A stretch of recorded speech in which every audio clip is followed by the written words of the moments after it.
Today, it's time to get schooled. And speaking of today, did you know that on this day, October 14th, 1964, the Reverend Martin Luther King Jr. won the Nobel Peace Prize?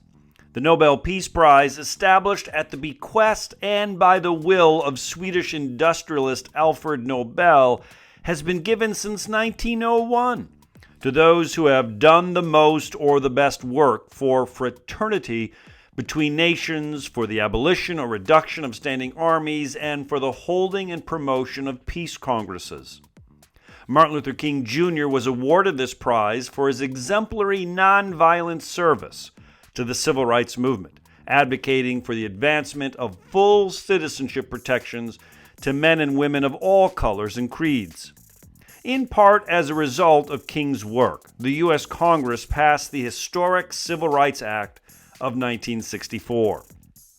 No shortage of irony when we recall that Alfred Nobel made his money by inventing dynamite. What seems to be the powerful lesson of this little tale is that all peoples recognize the importance and centrality of human rights. Lest we have forgotten, our Declaration of Independence made both this claim and promise. We hold these truths to be self-evident, that all men are created equal, that they are endowed by their Creator with certain unalienable rights, that among these are life, liberty, and the pursuit of happiness, that to secure these rights, governments are instituted among men, deriving their just powers from the consent of the governed.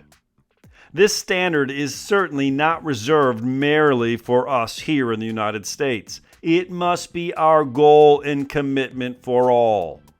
For who among us is not entitled to life, liberty, and the pursuit of happiness? Didn't think so.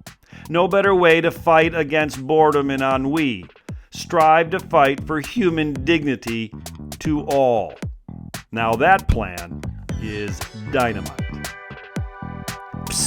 It's Prologue with Mr. Review. It's a podcast that is actively digging tons of earth to find an ounce of gold, striving for a more perfect union.